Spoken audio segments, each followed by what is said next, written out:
yes. X-rated content, if you will. But if you want to get deeper, there are levels to gooning.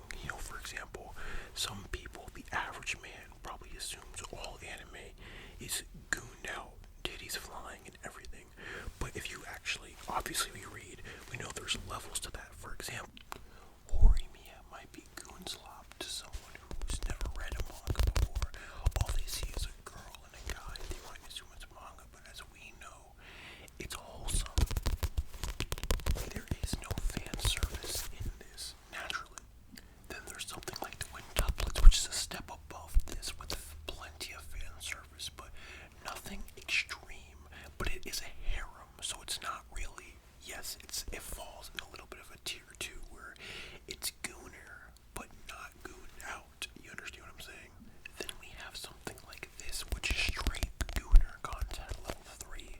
The only reason we even interact with this for the most part is for the goonetry. Obviously, even the volumes are a little provocative, as if you don't know, this whole volume is just straight up, it's just straight up edgy, I know.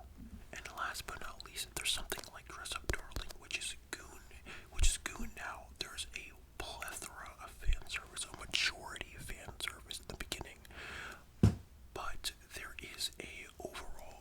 there's still an overarching plot narrative.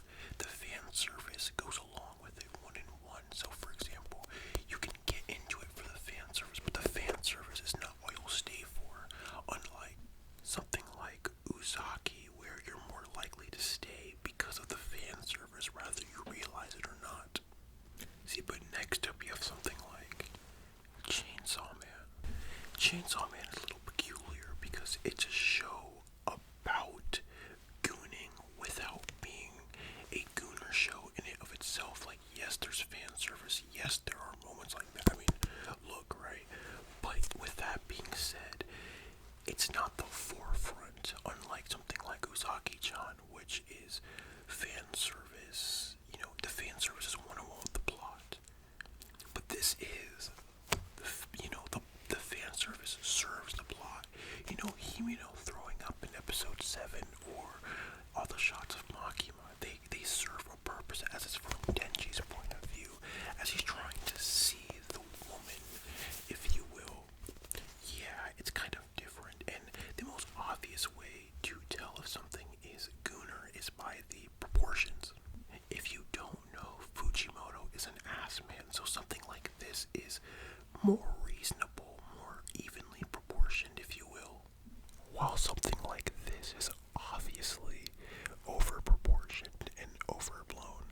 But you see, Dress Up Darling falls in its own category, as this, while not technically impossible, is obviously unrealistic. A woman, a teenager, is not going to go in your house and just start stripping without any consent, or your consent specifically.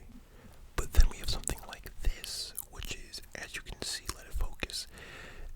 We see upper skirt, but nothing. We don't see anything upper skirt. Like, clearly, it's, yes, you're understanding now. There's levels to it. This is almost like a tease. The excitement comes from what you're not seeing, while something like Uzaki directly shows it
extends to something